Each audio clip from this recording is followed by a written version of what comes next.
aceitando a adoção de adolescentes. Sendo que muitos desses adolescentes estão vinculados a grupos de irmãos, né? Por isso que eles permanecem dentro do acolhimento. Então, na verdade, quando a gente traz esses dados estatísticos, a gente percebe que existe um problema aí para ser trabalhado em relação à política pública, tá? Não agora falando de pretendentes à adoção, mas em relação à política pública para preparar esses adolescentes para a vida adulta, né?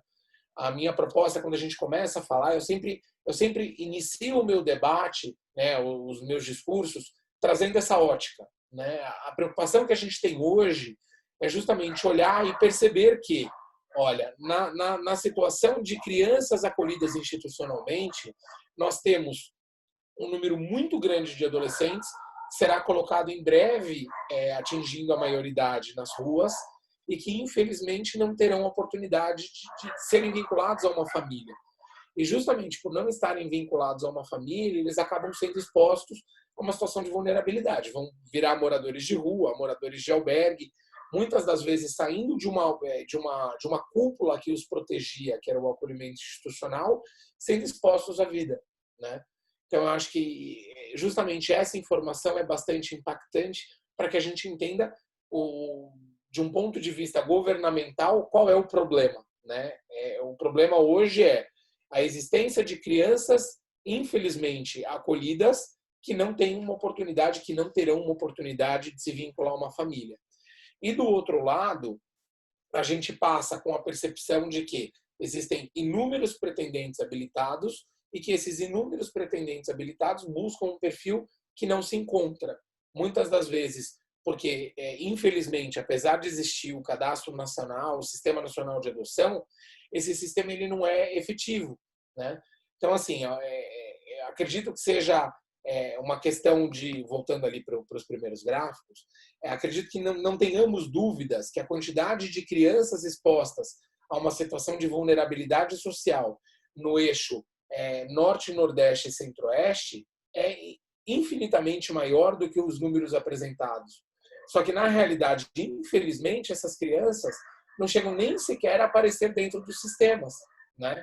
Infelizmente, elas acabam sendo ocultas e estão ali inseridas dentro de políticas que, na verdade, não as atendem de forma plena, né? Então, ou elas são entregues para serem criadas por outras famílias, ou elas são colocadas em situação de vulnerabilidade que precisam ser melhor trabalhadas. Então, essa é a primeira informação que eu gostaria de dividir com vocês, né? Esses gráficos, eles trazem justamente essa informação e mostram uma ineficiência por parte do Sistema Nacional de Adoção, que é algo que a gente tem que discutir, né? Eu vou voltar agora aqui para a tela com vocês, para a gente começar a falar um pouquinho mais sobre o processo de adoção. Como a Priscila bem pontuou, a gente tem pretendentes que nunca participaram do grupo, né?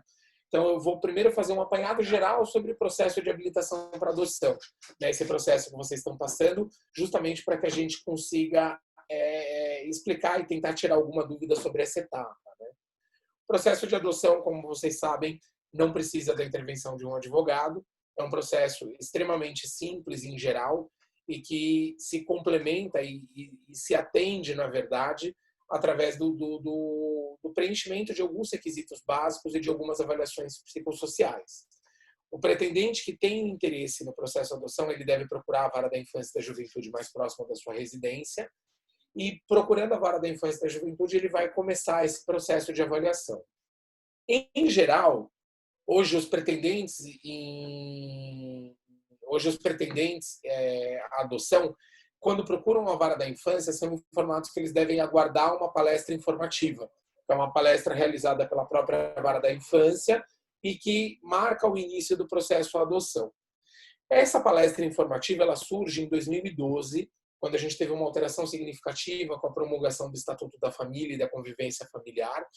E nessa promulgação justamente desse estudo, houve o entendimento de que haveria necessidade de regulamentar e formalizar a existência dos grupos de apoio à adoção. Então, previu-se na legislação a possibilidade de grupos de estudo onde pudessem realmente preparar os pretendentes à adoção para que abrissem realmente a mente em relação ao processo adotivo, né? O grupo de apoio ele não tem o objetivo de alterar o perfil pretendido, mas ele tem o objetivo de tirar aquela criança idealizada e trazer a criança real, né, para vocês, né, trazer a imagem dessa criança real. Infelizmente, o nosso judiciário, como sempre, acaba muitas das vezes deturpando o entendimento do legislador e entendeu que, na verdade, aquilo que era para ser a formalização e a regulamentação dos grupos de apoio à adoção e acabou transformando nessa palestra informativa. Basicamente, a palestra informativa é uma palestra feita pelo juiz, pelo promotor, e em geral eles convidam ou um grupo de apoio à adoção, ou um pai, ou um pretendente, para justamente conversar com vocês, onde ele vai apresentar aí basicamente o beabá do processo, o que eles esperam do processo. Eles orientam que a não procurarem crianças disponíveis à adoção, a seguirem pelo caminho da adoção legal, que é a adoção pelo cadastro e etc. Eu tenho um posicionamento um pouquinho diferente em relação a isso, a gente vai falar mais para frente, mas principalmente, o principal objetivo deles é justamente trazer para vocês as informações básicas, uma vez que vocês não estariam assistidos por advogados. Pois bem, passada essa primeira etapa, vocês vão ser intimados a apresentar uma série de documentos.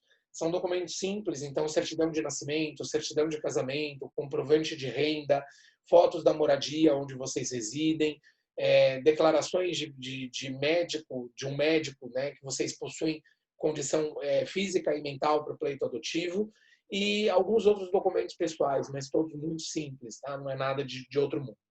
Apresentada essa documentação, o juiz determina que seja iniciado justamente o estudo psicossocial. O estudo psicossocial ele é realizado em 2 etapas. A primeira etapa com uma entrevista com a psicóloga e a segunda etapa com uma entrevista com a assistente social.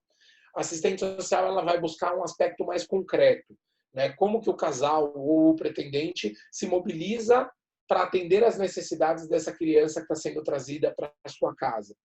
Então, aonde que essa criança vai dormir, qual é a renda desse casal, se essa renda, e aí quando a gente fala em renda, a gente não fala em fortuna, né? Eu não falo em riqueza.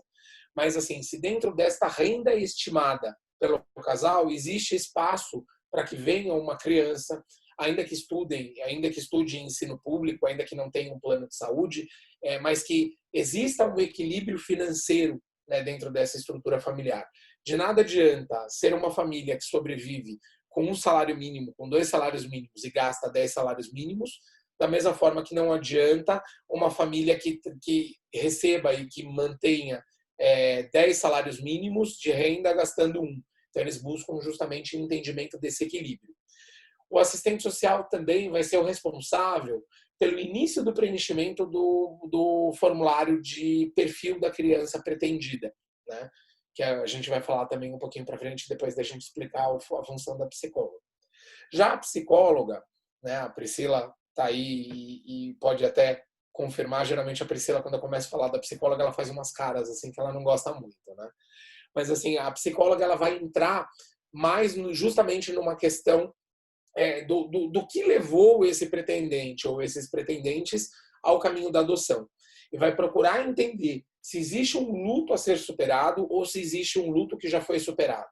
Então, de repente, um filho falecido, de repente, uma infertilidade, de repente, alguma questão relacionada justamente à impossibilidade de geração biológica. Então, ela vai cutucar a ferida. Eu costumo brincar que geralmente as pessoas saem da entrevista com a psicóloga odiando psicólogos, né? Eles ficam com uma certa ojeriza, eles entendem que o psicólogo está sendo cruel e etc. Na verdade, ele precisa cutucar a ferida para entender se a casquinha já está feita e se existe espaço para que esse pretendente ou para que esse casal tenha justamente condições para o pleito adotivo, né? E geralmente uma entrevista psicológica bem realizada traz um desconforto muito grande para vocês, né? Então, tenham certeza de que é natural isso. E eu falo isso por experiência própria, né? Eu me habilitei para adoção com 28 anos, solteiro. Eu sou heterossexual, mas me habilitei solteiro. E, assim, geralmente são 1, 2, no máximo 3 entrevistas com o setor de psicologia. Eu passei por 14 entrevistas, né? O meu processo de habilitação para adoção foi, assim, eu brincava com ela, na época não tinha WhatsApp, mas eu brincava com ela que eu falava, olha, vamos começar a fazer por telefone, né? Porque daqui a pouco eu já participo do amigo secreto da vara da infância, né? Porque eu estava lá toda semana. Mas, assim, é importante entender que, na verdade, se ela sente a necessidade justamente desse prolongamento das entrevistas, não necessariamente significa uma não habilitação, né? Como o meu caso. No meu caso, assim, a gente começou super bem. A primeira coisa que a minha psicóloga me disse foi: se eu tivesse a sua idade, eu adotaria um cachorro e não uma criança. Eu respirei fundo, olhei para ela e falei: olha, mas você não tem a minha idade, né? E aí a gente já começou bem áspero. E no final das contas deu tudo certo, né? Na verdade, o que ela precisava entender era o que me motivava. E ela entendeu que era um projeto de vida, né? Que era algo que eu acreditava, que era uma formação que eu desejava, e tudo seguiu da melhor forma. Eu fui habilitado, demorou um pouco mais de 1 ano e meio o meu processo de habilitação. Eu me habilitei, na verdade, considerando um perfil de uma criança de 5 a 10 anos e acabei adotando 3 irmãos, né? Os meus filhos vieram para mim pouco tempo depois, quase 5 meses depois do meu processo de habilitação, mas foi realmente, eram crianças que eu já tinha contato quando do acolhimento institucional, e eram crianças que estavam, na verdade, voltando a uma situação de acolhimento. Eles haviam sido devolvidos, reintegrados para a família biológica, e essa reaproximação não deu certo. Eu era padrinho das crianças, e evitando que as crianças saíssem justamente dessa situação de acolhimento, eu acabei pleiteando a adoção, e foi deferida a adoção, e desde então eles estão comigo. Isso em 2012, né, aconteceu. Então, trago uma mensagem de paz para vocês que estão passando por esse momento de entrevista. Não entendam que há uma fórmula precisa ou que necessariamente tem que ser 1, 2, 3, 5 entrevistas. Estejam abertos para entender que o processo ele vai acontecer da melhor forma possível, né? Desde que vocês sejam sinceros, transparentes. O problema acontece, e a Priscila, com a cara dela agora, olhem para a cara da Priscila ali, ela vai se denunciar. O problema, na verdade, acaba acontecendo quando surge uma informação aí justamente no meio do caminho, dando a entender que vocês não foram sinceros em algum momento, né? Quando se pega alguma contradição, quando em geral é um casal e se o marido diz uma coisa, a esposa diz outra, ou um dos pretendentes diz uma coisa e o outro diz outra, é onde ela puxa aquele primeiro fio de lã e ela vai desvencilhar o novelo inteiro para entender o que está acontecendo. Então, meu primeiro conselho para vocês nessa etapa: sejam 100% sinceros, tá? Eu acho que aí está o grande segredo, né? Dando tudo certo, encerrando esse período das entrevistas, vocês vão preencher um formulário, que é a pior parte, eu acho, do processo de adoção, que é um formulário onde vocês vão definir o perfil da criança pretendida, tá? Esse formulário eu costumo brincar que, assim, o processo de adoção em si é simples, ele não deveria demandar realmente a presença do advogado. Mas o preenchimento do cadastro, eu não tenho dúvida alguma de que há necessidade de uma orientação, tá? Por quê? Porque existem muitas perguntas ali que são pegadinhas.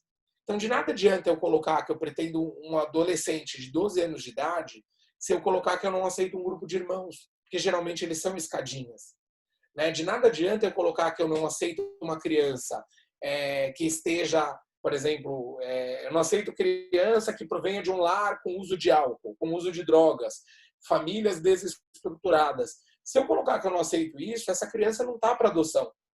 Essa criança continua inserida no núcleo familiar. Ela está no núcleo familiar estável, né? Não faz sentido que essa criança seja destituída. Então, são algumas perguntas que são pegadinhas. De repente, até a gente podia combinar, Daniela, Priscila, um dia para a gente pegar justamente esse cadastro e abrir esse cadastro e falando sobre cada pergunta. Eu acho que seria interessante, né? Até para que a gente prepare vocês, porque eu, pelo menos, quando fui surpreendido com esse cadastro, fiquei horrorizado, assim, escandalizado. Porque quando a gente preenche... É muito interessante, doutor. Deixa eu só te cortar um minuto. Claro. Essa questão que o senhor posicionou agora é muito interessante, falar das perguntas do cadastro, principalmente para quem está dando entrada no processo de habilitação, que nem eu vi aqui, né? O Cláudio Devan falou assim: nenhuma das minhas adoções foram tranquilas. E olha que o Caldevan já é velho de guerra aqui do Acalanto, das reuniões, já recebeu inúmeras orientações, tudo, e mesmo assim não foi tranquila, né? Então, é uma caixa de surpresa, mas pegar essas questões do cadastro e esmiuçar numa reunião seria muito interessante. O senhor teria essa disponibilidade? Teria. Eu Mais acho uma que vez, valeria nesse muito a ano? pena. Sim, com certeza, quando vocês quiserem. Quando Tá, vocês quiserem. perfeito. Sempre à disposição. Assim, Perfeito, o obrigada. cadastro, imagina, o cadastro, ele traz para a gente uma série de perguntas que são justamente pegadinhas e perguntas que são capciosas. Então, por exemplo, quando eu falo em problemas mentais leves, eu estou falando em quê? Quando eu falo em problemas mentais tratáveis, eu estou dizendo o quê? Quando eu falo problemas mentais não tratáveis, eu estou dizendo o quê? Então, assim, são algumas perguntas que trazem para a gente uma necessidade realmente de uma reflexão que muitas das vezes, na frente do técnico e na hora do preenchimento do cadastro, trazem mais dúvida e incerteza. Né? Então, eu acho que é válido. Eu acho que isso pode trazer aí uma tranquilidade e uma expectativa melhor para vocês no momento do preenchimento, que realmente é algo que traz um sofrimento e uma angústia. Assim. Cada não que eu colocava no meu cadastro, eu me sentia assim fechando 200 portas. Né? E eu não coloquei muitos não. Né? O meu perfil ele era restritivo a duas únicas condições: crianças em estado terminal e crianças com autismo severo.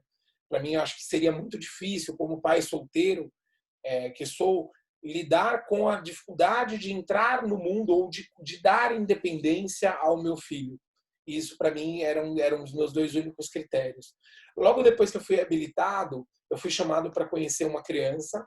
Era um menino de 11 anos de idade, já saía um pouquinho do meu perfil, que era de 5 a 10 anos. Mas eu fui, e a única coisa que eu pedi na época para a juíza foi justamente que eu não fosse avisado o menino que eu estava indo para conhecê-lo, que eu iria visitá-los em geral, né, justamente com o objetivo de não criar uma expectativa muito grande e saber que por ser uma adoção tardia, teria que ter aí realmente uma relação de impacto no sentido de empatia. E, pois bem, eu fui para essa visita, cheguei na instituição de acolhimento, era uma instituição de acolhimento na Zona Norte. Quando eu cheguei e comecei a interagir com todas as crianças, conheci o menino e ele era autista severo. Né? Então, estava interagindo com todas as crianças, a cuidadora me puxou ele e falou, é só com ele que você pode interagir, ele vai ser o seu pai. Nossa, eu saí de lá assim, arrasado, com muitas dúvidas, com muitos medos, porque assim, eu olhei, eu falei, e se eu falar não? Será que eles vão cancelar minha habilitação? E se eu falar não, será que eu volto para o fim da fila? Que eu acho que é a dúvida que todo mundo aqui tem. Eu passei um final de semana péssimo. Essa visita aconteceu no sábado de manhã. Eu passei um final de semana horrível. O menino tinha nascido, a data de nascimento do menino era o mesmo dia do aniversário da minha mãe. Né? E estava próximo. E eu pensando naquilo, passei um final de semana terrível. Fui na segunda-feira, bati na porta da juíza, falei, olha, excelência, com todo carinho, eu tinha duas restritivas e as duas restritivas foram desrespeitadas. Eu infelizmente vou dizer não. E eu vou dizer não com amor, porque o não necessariamente significa fechar as portas para ele, mas significa possibilitar que alguém que deseje, que tenha estrutura para recebê-lo, o receba, né? Então, essa é a minha segunda grande dica, essa é a minha segunda fala. Acho que é a primeira vez que eu trago essa informação para vocês, né? Nessas 4 palestras eu nunca tinha contado sobre isso. Não. Algo que eu tenho trabalhado realmente, inclusive em sessões de terapia mesmo, porque é algo que para mim ficou muito mal resolvido. Ele foi adotado pouco tempo depois, fiquei sabendo só que ele foi adotado, não tenho maiores informações, mas o dizer não foi muito difícil. Mas hoje eu Essa é uma olho. grande angústia, doutor. Essa é uma grande angústia, porque é uma dúvida que em todas as reuniões praticamente surge. Fala assim, poxa, vai aparecer uma criança um pouco fora do perfil. Se eu falar não, ou mesmo às vezes dentro do perfil pode acontecer, de você Sim, não sentir que aquela criança é sua filha. A criança, sim, você se aproxima daquela criança, você fala, poxa vida, não é essa criança. Teve o caso de uma amiga que ela estava habilitada para uma criança, mas apareceram gêmeos bebês. Quando ela foi conhecer, ela se encantou pelos gêmeos, só que o marido não, e os gêmeos não paravam de chorar. E ela Sim. falou não, morrendo de medo, de falar, e agora, eu vou pro final da fila, ninguém vai esquecer que eu existo, porque ou eu fico com esses, ou eu não fico com mais nenhum, como é que vai ser minha vida, né? Então, assim, juridicamente falando, é permitido isso? Vamos lá. No momento em que vocês são chamados para conhecer a criança, vocês aí entra o segundo momento em que eu acho que o advogado seria fundamental. Porque, em geral, a primeira coisa que é feita é os técnicos te dão a informação que eles querem te dar. Exclusivamente a informação que eles querem te dar. E nem sempre eles são 100% transparentes. Assim, eu falo por experiência, eu tenho um sofrimento, eu tenho acompanhado o sofrimento de um casal de pretendentes meus que estavam habilitados, foram chamados era um casal de irmãos dentro do perfil, e quando eles foram chamados, eles não tiveram acesso ao processo das crianças, né, do processo de acolhimento. E eles não tinham todas as informações. E existiam algumas informações que demonstravam, inclusive, que o casal de irmãos não poderia ser adotados em conjunto, inclusive. Né? Existia aí Nossa. uma questão, existia uma questão de abuso sexual por parte da família de origem, e os irmãos se procuravam sexualmente. Então, inclusive, existia uma recomendação do setor técnico de que os irmãos fossem mantidos em instituições diferentes, né, e que eles não fossem adotados juntos. E passaram por cima da recomendação do setor técnico do abrigo, e essas crianças foram adotadas em conjunto por um casal que não sabia justamente dessa peculiaridade, dessa situação, e descobriram da pior forma. Descobriram quando os irmãos começaram a se procurar sexualmente e procuraram inúmeras alternativas para tentar salvar o processo de adoção e não conseguiram. Eles tiveram que, na verdade, devolver os irmãos, inclusive por orientação do próprio setor técnico, para que os irmãos fossem separados. Foi um processo de quase 6 meses de preparação para essa devolução dos irmãos. Imagina a angústia desse casal. E o E eles foram trauma para as devolvidos, crianças, né? e eles foram devolvidos preparados já, cada um com um psicólogo diferente, para serem separados. E quando voltaram para o acolhimento, foram para a mesma instituição de acolhimento. Então, assim, todo o trabalho que foi feito durante 6 meses foi perdido, toda a frustração gerada em relação ao pretendente, etc. Nesse momento, o melhor conselho que eu dou é: sejam sinceros. Eu acho que trabalhar com honestidade, com sinceridade, é fundamental nessa etapa. Se para vocês é importante passar pela fase de fraldas, não abram mão da adoção de um bebê. Se para vocês é necessário que seja adoção, eu me sinto, por exemplo, eu me sentiria pai de uma menina. Diga que vocês pretendem uma menina. Não tenham medo de dizer isso. Tá? Eu vejo muitos casais, principalmente quando a gente fala em casais homoafetivos, por exemplo, casais homoafetivos de mulheres, que chegam à conclusão de que querem adotar uma menina, não querem adotar um menino. E olham e falam: ah, mas vão ter preconceito, porque a nossa opção sexual é sermos homoafetivas, né, sermos parceiras homoafetivas, mulheres. Então não vão nos permitir adotar uma menina. Então vamos dizer que a gente aceita qualquer coisa. Então, assim, essas angústias são o primeiro passo para um processo de adoção frustrado. Né? A adoção ela tem que ser a concretização de um sonho. E a concretização de um sonho passa justamente pela transparência e pela honestidade com vocês mesmos.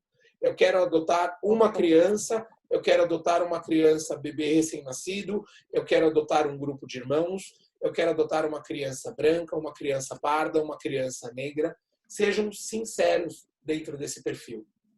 Porque se vocês não forem, a chance desse sonho virar um pesadelo é muito grande. Né? Porque não era isso que eu queria, e daí no momento em que vem a adolescência, porque a adolescência vem, e eu falo, eu tenho 3 adolescentes dentro de casa, cada um numa fase diferente para ajudar, mas assim, a percepção que eu tenho é: a adolescência vem, as dificuldades vêm, e se o vínculo familiar não estiver estabelecido, é aí que as coisas ruem. Né? E aí a chance de ruína de um processo de adoção depois de 5, 6 anos de concretizado, e a sensação de frustração e a sensação de todo o mal que está sendo produzido em relação a essa criança é algo muito ruim. Né? Então, sejam sinceros e entendam, façam essa inflexão sobre o que vocês pretendem nesse processo adotivo, né? Esse eu acho que é um momento e algo fundamental para que o processo de adoção não aconteça de forma frustrante, né? Eu acho que essa honestidade, essa sinceridade é essencial, né? Tem uma Bom, pois bem, dúvida aqui, preenchido... doutor. Perdão, diga. Não, assim, o senhor falou da questão que não mostraram a história, né? Às vezes não conta a história, né? Que nem no caso dessa família. Aí a Luciana perguntou assim, mas não são obrigados a mostrar, porque quando você vai no abrigo para conhecer a criança, a assistente social não vai junto. Como que Então, funciona essa questão? em geral, o método certo dessa aproximação, ele não é direto no abrigo. Muitos fóruns fazem isso. Eles ligam e falam, olha, vai em tal instituição de acolhimento para conhecer a criança. Se isso acontecer, a minha orientação e a orientação que eu dou para todos os meus clientes é no seguinte sentido. Olha, antes de ir ao abrigo, eu gostaria de ir ao fórum, porque eu gostaria de conversar um pouco com vocês para conhecer a história dessa criança. Tem muito técnico que não gosta. E fala, não, o processo ocorre em segredo de justiça. Tá, mas se eu vou ser o guardião dessa criança, eu tenho o direito de entender. Principalmente quando essa criança ainda não foi destituída, né? Quando ainda existe um recurso pendente, quando existe alguma situação pendente, uma das perguntinhas capciosas que a gente tem ali no Cadastro Nacional, quando a gente preenche o perfil, é se aceita a criança com ADPF transitada em julgado, né? Eles adoram siglas, como eu falei da última vez que a gente esteve junto. ADPF, PIA, CNCA, agora tem esse Serviço Municipal de Acolhimento de Crianças e Adolescentes e por aí vai, né? Eles adoram colocar siglas para tudo. Quando eles falam em ADPF transitada e julgada, é ação de destituição do poder familiar. Então, essa criança ela está em finalização do processo que a destitui. Mas o juiz se sente seguro o suficiente para já encaminhar essa criança para uma família substitutiva. Então, ele já tem a conclusão, então ele não tem motivo para manter essa criança. Em geral, há segurança nesse momento. Mas, principalmente quando a criança não foi destituída, a minha orientação é: olhem o processo, constituam um advogado, acompanhem esse processo de destituição do poder familiar. Porque é isso que irá legitimá-los e trazer segurança jurídica para o processo de adoção de vocês. Para vocês entenderem, os meus filhos vieram para mim em 2012. Eu sou especialista na área, a advogada que me representava, porque eu não tinha a menor condição de advogar no meu processo, é especialista na área também. E, assim, a surpresa que eu tive é que o meu processo de adoção terminou em março de 2019. Foram 7 anos para a adoção ser concretizada, né? O primeiro RG dos meus filhos tidos com o meu nome, a minha filha mais velha tinha 16 anos, né? Então, percebam que muitas das vezes é importante a gente entender, até para a gente regular essas expectativas e trabalhar da melhor forma possível, né? Então, meu conselho é: olhem o processo antes. De nada adianta a gente se encantar e a gente se apaixonar pela criança se a gente não entender qual é a história dessa criança. Porque muitas das vezes, e eu falo isso por ter acompanhado inúmeros processos, chegaram alguns casais já pensando em desistir do processo de aproximação porque a criança não se aproximou do meu marido, por exemplo. E daí a gente pede para ver o processo dessa criança e a gente descobre que essa criança era agredida pelo pai ou que essa criança sofreu algum tipo de violência por parte do pai. Então, a gente vai ter que buscar um tratamento, e aí, de novo, a Priscila vai olhar ali com a cara de concordância, por favor, Priscila, fazendo joinha, entendendo que a gente vai ter que trabalhar essa situação dessa criança e que essa criança vai ter que ser trabalhada em relação a esse referencial negativo em relação à figura masculina, né? Até para que a gente consiga trabalhar essa criança de uma forma saudável. Eu acho que isso é fundamental. Então, entender o processo dessa criança e o histórico dessa criança, para mim, é fundamental. Tá? Eu não tenho dúvida disso. Daniela, você levantou a mão? Eu não estou te ouvindo. Você está com o microfone fechado. Obrigada. Por isso que eu estava falando, não estava indo o verde para mim. E quando a própria vara esconde esse processo? Você vai e fala assim, ó, você fala para o técnico, antes de conhecer a criança, antes de ir até o abrigo fazer essa aproximação, não, eu quero ir até a vara para conhecer a história da criança. Mas e quando a própria vara esconde esse processo? Como que a gente faz? O Eu acho que advogado aí é consegue ter chegar, acesso a esse processo? eu acho que aí é chegar para a técnica da vara e falar, olha, o meu advogado me orientou e eu gostaria de conhecer o histórico dessa criança. Eu não preciso ver o processo, mas eu gostaria de entender quando ela foi acolhida, por que ela foi acolhida, se ela recebia a visita da família, qual é o histórico que gerou a destituição do poder familiar, pelo menos os pontos bases. Daí, a partir do momento em que vocês se tornarem guardiões dessa criança, sem dúvida alguma, constituam um advogado e peçam cópia integral, né? Eu tenho Ok. cópia integral do processo dos meus filhos, guardada, porque é o histórico de vida deles. Eles têm o direito de conhecer a história deles, né? Nossa, eu nunca tinha pensado nisso, isso é perfeito para a Sim, história de sim, vida deles. sim, sim. Tem muitos pais que falam, se ele quiser, ele vai atrás. Eu já providenciei, está lá guardado. Como na minha época o processo ainda era físico, eu acho que o interessante é que justamente já ter isso em papel em mãos. Porque daí não precisa ser desarquivado. A gente teve um incêndio no arquivo geral do Fórum de Campinas, né, no acervo geral de Campinas, e acho que são situações que demonstram para a gente justamente a necessidade de ter isso em mãos, né? Até porque, obviamente, sempre respeitando a idade da criança, as dúvidas vão surgir, né? Eu, desde que meus filhos vieram para casa, eu nunca construí uma imagem negativa da família biológica. Eu sempre, pelo contrário, a gente sempre rezou diariamente pela família, a gente reza até hoje, e antes de dormir, e todas as vezes que a gente faz a oração, a gente agradece e a gente pede proteção para eles, né? Não é Lindo, porque fizeram mal no passado que eu tenho que alimentar um sentimento ruim em relação a eles, né? sem Eu acho dúvida, é lindo. que amadurecer essas questões e entender que há uma história pregressa na vida dos nossos filhos é fundamental. Tem uma Isso. questão aqui, doutor, que fala.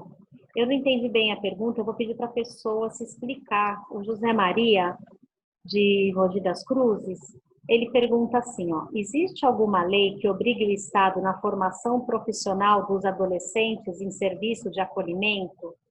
Eu não entendi essa Eu pergunta, eu não sei entendi. se o senhor entendeu. Eu Tá, entendi.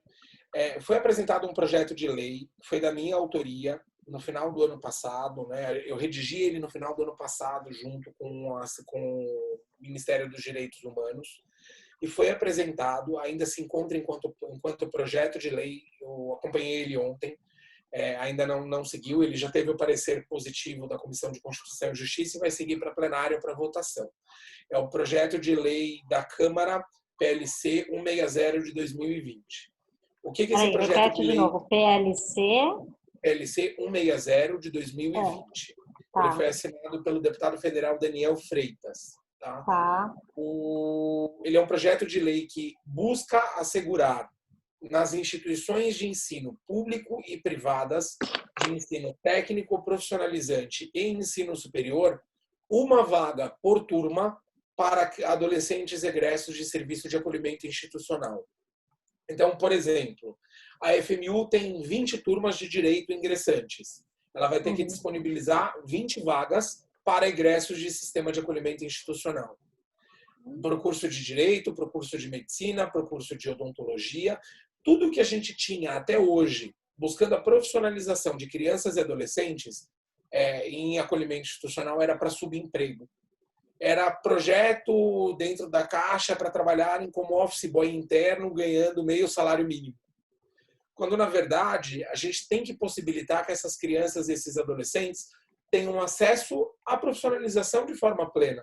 Se minha Com filha certeza. pode ser médica se ela quiser, por que aquela criança que não teve a mesma sorte que a minha filha de ser adotada não pode ser, né? Então, esse projeto de lei ele já está em trâmite. Eu acredito que até o final desse ano a gente tenha boas notícias em relação a isso. Tá? Bacana. É algo com custeio do governo federal.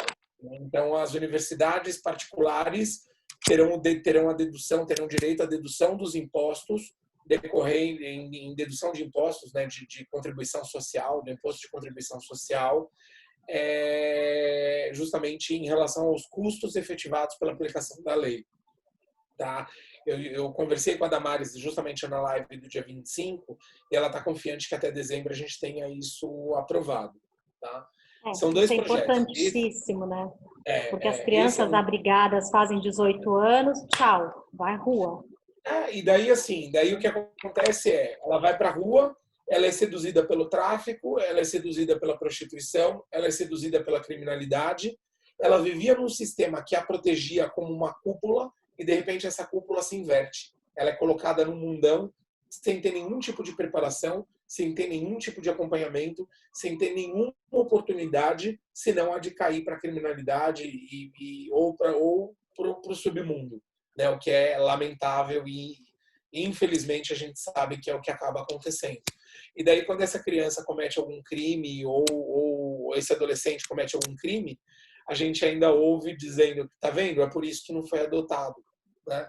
Então, assegurar para esse adolescente egresso do acolhimento que se tornou um filho do Estado por uma ausência de política pública é algo que é uma justiça, para que amanhã a gente não volte a falar sobre dívidas históricas, né? Então, que cuidemos dessa nossa dívida à vista e não como uma dívida histórica. Tá? Então, em relação a isso, estamos em tramitar de um projeto de lei que, se Deus quiser, até dezembro vai trazer bons frutos. Tá? Em relação ao final desse processo de habilitação, né, voltando um pouquinho para o processo, qualquer coisa vai me interrompendo, tá, Dani? Em relação ao processo de adoção, de habilitação para adoção, ele é concretizado nesse momento. As técnicas, elas fazem as entrevistas, vocês preenchem o formulário de pretendentes, elas fazem o relatório, esse relatório pode ser favorável ou desfavorável, e aí ele segue para o promotor e para o juiz. Caso seja favorável, o juiz ele vai proferir uma sentença de habilitação. Essa sentença, ela inclui vocês no Cadastro Nacional de Pretendentes à Adoção. Tá? Isso é um cadastro nacional, ele vai inserir no cadastro nacional, no cadastro estadual e no cadastro da própria vara. Caso não seja inserido, caso o parecer seja desfavorável e o juiz não habilite, a sentença seja pelo indeferimento da habilitação, o juiz ele tem que definir se ele está considerando o pretendente inapto ou inidôneo. Caso ele seja considerado inapto, é porque foi detectado pelo setor técnico e foi decidido pelo juízo que há uma inaptidão momentânea. Então, por exemplo, um pretendente ou um casal de pretendentes que tenha perdido um filho biológico há pouco tempo e que ainda não lidou com esse luto, ou que tem uma ideia romantizada de adoção, que não se traduz da melhor forma no entendimento daquele técnico, e que precisa de uma participação de grupo de apoio à adoção, e que precisa amadurecer essa questão, ou precisa vivenciar e elaborar esse luto de uma forma mais plena, ele vai ser considerado inapto. Aí ele vai ser encaminhado para o grupo de apoio, ele vai ser encaminhado para a terapia, ele vai ser encaminhado para que ele possa se tornar apto. E aí ele pode pleitear novamente. Diferente caso ele seja considerado inidôneo. Então, um exemplo clássico disso. Um pretendente ou uma pretendente ou um casal de pretendentes que cometeu um infanticídio, que matou o filho biológico, que foi condenado por um crime infamante, que foi condenado por pedofilia, que é traficante com tomar de drogas, que não tem condições de oferecer a essa criança um ambiente saudável, ele vai ser considerado inidôneo. E em sendo considerado inidôneo, ele é inserido, entre aspas, numa blacklist. Né? Então, ele não pode mais pleitear a adoção. Essa sentença se transita em julgado, ela faz coisa julgada formal e material, e aí ele não pode mais pleitear a adoção. Dessa sentença de indeferimento, caso a sentença de indeferimento se confirme, aí a gente vai trabalhar justamente com a possibilidade de recurso. Tá? Em caso de recurso, é obrigatória a participação de advogado. Aí, no momento em que vocês foram intimados, existe um prazo de 10 dias úteis para que vocês entrem com recurso ao tribunal, através de advogado, em que vocês vão contestar o estudo técnico. Tá? Então, vão contestar as conclusões técnicas, vão contestar a decisão judicial pela inabilitação, e aí vai ser decidido pelo Tribunal de Justiça em duplo grau de jurisdição. Aí é um colegiado, são 3 desembargadores que decidem, mantendo ou reformando essa decisão de primeiro grau. Tá? Então, basicamente, esse é o processo de habilitação para adoção. termina aí a adoção? Não. Agora começa a adoção, né? E agora começa a parte mais dolorida, a parte mais sofrida, a parte de mais ansiedade, que é a parte em que o telefone não pode ficar sem bateria, que a gente não pode viajar, que a gente acha que o nosso telefone vai tocar a qualquer momento e que a gente vira escravo desse telefone, né? Infelizmente, não existe uma fila cronológica. Por mais que exista o Cadastro Nacional de Adoção, eu posso estar em primeiro lugar no Cadastro Nacional de Adoção e posso não ser a pessoa chamada porque o perfil não bate, né? Então, não existe uma ordem cronológica para falar, olha, eu sou o 10º do cadastro da vara, então em 6 meses eu serei chamado. Então, infelizmente, é um momento de pouca transparência. O novo Sistema Nacional de Adoção, ele permite que vocês acessem e tenham informação da posição de vocês dentro da fila em relação ao cadastro nacional, ao cadastro estadual e ao cadastro local. Então, vocês conseguem saber qual é o número de vocês na fila localmente, qual é o número de vocês na fila estadual e qual é o número de vocês na fila nacional. Isso possibilita alguma expectativa, mas não traz nenhuma certeza, tá? Nesse momento, o melhor conselho que eu dou para vocês é terapia, grupo de apoio à adoção e amigos. Porque agora é hora de esperar e no momento em que vocês forem chamados, essa espera vai fazer todo sentido, né? É um momento de angústia, é um momento de dor, é um momento de sofrimento. Meu conselho é, não deixem de viajar. Ah, mas eu vou viajar para o exterior e o meu celular não vai tocar. Deixa o celular com algum amigo, não tem problema. Se tocar o telefone e for o fórum, ele tem como se contactar com vocês, ele tem como avisar vocês e vocês têm como entrar em contato com a vara e pedir para esperar mais alguns dias ou realmente declinar a indicação, dependendo de como for, tá? Não se tornem escravos dessa espera. Não façam o quarto do filho esperado, né, Priscila?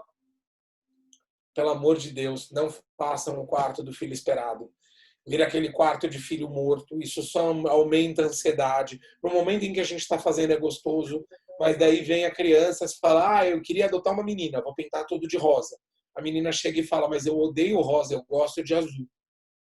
E aí traz a frustração, né?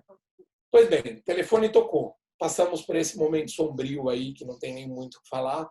O telefone tocou e fomos chamados para conhecer os nossos filhos. Começa o estelionato adotivo, né? Como eu sempre falo. Criança, vocês vão conhecer a criança, vocês vão querer provar que vocês são os melhores pais do mundo. Essa criança vai se encantar com vocês, vai vir para vocês para passar o primeiro final de semana. E nesse primeiro final de semana ela vai querer completar a coleção de McLanche Feliz, né, dos brinquedinhos do McLanche Feliz, e vocês vão achar bonitinho e vão deixar. Ela vai tomar café da manhã de McLanche Feliz, almoço de McLanche Feliz, jantar de McLanche Feliz, e elas vão completar a coleção. E daí vai chegar em casa, não vai querer dormir, vocês vão achar bonitinho, porque ela vai querer ficar acordada jogando videogame, vão deixar. E ela não vai querer tomar banho, porque ela vai ter vergonha de tomar banho, porque ela não vai querer ficar pelada na frente de vocês. E vocês vão achar bonitinho e vão deixar. E vão achar que vocês são os melhores pais do mundo e a criança vai voltar para o abrigo achando que está sendo adotada pela Disney, né? Que ela não tem obrigação, que ela não tem horário, que ela pode comer o que ela quer, que ela não vai ter que comer verdura, que ela não vai ter que comer legumes, que ela pode tomar de café da manhã Coca-Cola. E ela acha que ela tá na Disney. E de repente ela vai se surpreender quando ela vê que isso não é uma verdade. E quando ela se surpreender com essa verdade nova, ela vai provavelmente criar alguns tipos de problema para vocês, né? Então, meu conselho em relação a isso é: sejam legais. Eu acho que vale a pena ir para o McDonald's, vale a pena levar para passear, vale a pena mostrar que vocês estão ansiosos, mas mostrem limites também, né? Eu acho que isso é importante. Não façam uma festa quando essa criança aparecer em casa. Isso é traumatizante. Imagina que vocês vão para uma casa que vocês não conhecem ninguém, que vai ser a próxima casa de vocês, e chega lá, tem 200 pessoas que você não conhece, e as 200 pessoas vão querer apertar a sua bochecha e dizer como você era esperada e como você é amada. Não façam isso. Vamos devagar, vamos segurar essa ansiedade, vamos fazer isso de forma saudável. Eu acho que isso é importantíssimo nessa fase, né? Mostrar coerência para essa criança. Né, Priscila? né, Dani? Pelo amor de Deus, concordem comigo. E eu acho que é importante que a gente seja coerente nesse momento. Eu Legal, achei essa fala perfeita. Eu achei essa né? fala assim, eu me imaginei, nossa, eu nunca tinha pensado por esse prisma, porque é da nossa ansiedade mesmo, a gente querer receber, acolher essa criança de uma forma, achando que fazer uma festa com a família toda, ela vai estar sendo bem recebida, né? E ela pode se assustar em relação a isso. É uma coisa assim que a gente fica tão automático. Você interrompeu, acho que você ficou sem internet. Eu acho que é assim, eu acho que o principal não é, pode ser que ela se assuste, ela vai se assustar, né? É um mundo novo. Imagina a angústia que a gente sente quando a gente vai para abrigo conhecer os nossos filhos. Multiplica isso por 20, porque vocês vão lá para conhecer e vão voltar para a vida de vocês. A criança vai lá e está lá esperando e ela vai ser retirada da vida dela, né? Aquela era a segurança dela. Aquele era o ambiente que ela tinha como sendo o ambiente dela, né? Então eu acho que é interessante que a gente justamente entenda que nesse momento é importante a estabilidade, né? Que vai chegar um momento de todo mundo estar junto comemorando, mas que nesse primeiro momento é importante que aconteça devagar. Primeiro os familiares mais próximos, depois os amigos mais próximos, depois o mundão, né? A criança precisa se Exatamente. sentir inserida. Ela não é uma alegoria, né? Ela não é o objeto de consumo naquele momento, né? É E aí verdade. a Tem uma gente questão aqui, diga, antes de pular para outro tópico, eu gostaria de falar assim, ó, tem uma dúvida aqui, ó. Se adotarmos um adolescente e a destituição familiar demorar a ponto desse adolescente fazer 18 anos antes dessa destituição, nunca poderemos ser pais definitivos? pode. A princípio, se o processo se iniciou na vara da infância e da juventude, vai ser jurisdicional. No meu entender, o próprio juiz da vara da infância e da juventude tem que encerrar esse processo de adoção. Caso o juiz entenda de forma diferente, nada impede que essa adoção aconteça em relação ao maior de idade. Os Ah, requisitos da adoção de maior de idade são um pouco diferentes e o processo não corre mais na vara da infância e da juventude. O processo ele vai correr na vara de família, tá? Inclusive, essa sexta-feira tem uma audiência de adoção de uma jovem de 19 anos, né? Então, nada impede. bacana. Só que o processo ele vai acontecer na vara de família ao invés de acontecer na vara da infância. E esse processo ele pode começar tanto a partir dos 18 anos, como ele pode ter começado antes e a pessoa completa, a criança completa 18 anos e ele permanece. Aí só muda o fórum, é isso? Aí vai do juiz. Eu entendo que a competência ela é estabelecida no momento da distribuição. Então, se foi distribuído para a vara da infância, eu entendo que pelo princípio, agora eu vou ter que falar juridiquês, me perdoe. Pelo princípio do juiz natural, é o juiz que tomou o primeiro conhecimento ao processo que deve sentenciá-lo. Mas se o juiz se entender que há um deslocamento de competência absoluta, nada impede que ele mesmo remeta o processo para a vara de família, tá? Tá. Mas não é algo complicado, não. Pelo contrário, o processo de adoção de maior de idade é mais fácil e mais simples, menos burocrático. Tá? Até porque, Entendi. inclusive, o Ministério Público nem intervém. Né? O adotando se manifesta por vias próprias. É, porque ele já tem capacidade para isso, né? A não ser que ele seja incapaz. Exatamente, Incapaz no exatamente. sentido jurídico, né? Jurídico, sim, Mentalmente, né? sim, sim, Que sim, nem a sim, minha sim. filha, por exemplo. Eu estou tendo que agora fazer o processo de curatela dela para comprovar que ela é minha filha para conseguir fazer as coisas. Eu acho isso um absurdo. Infelizmente, há um desamparo em relação aos nossos filhos especiais. Infelizmente, a gente precisaria modernizar isso. Eu acho Precisa, que porque é o que eu falei. Eu falei, gente, eu já adotei. Há 18 anos ela é minha filha e agora ela fez 18 anos e eu preciso provar que ela é minha filha para o Estado, que ela é incapaz. na verdade, a preocupação que eles têm, Daniela, é muito mais em relação à proteção patrimonial, né? No seu caso, perfeito, você está zelando pelo melhor interesse dela. Mas vamos dizer, por exemplo, um filho especial de um casal separado, em que, sei lá, vamos dizer, o pai vem a falecer e ela herda todo o patrimônio desse pai falecido, você precisa assegurar que a mãe vai zelar pelo patrimônio dessa criança, né? Por isso da curatela, né? Mas eu acho que haveriam outros meios. Eu acho que, infelizmente, falta muito avanço nessa legislação. Falta muito avanço nessa legislação. O Marcos Mion conseguiu um avanço considerável em relação ao filho autista, né? A legislação permitindo o reconhecimento do espectro autista em documento já possibilitaria aí justamente a desnecessidade de um laudo técnico da incapacidade.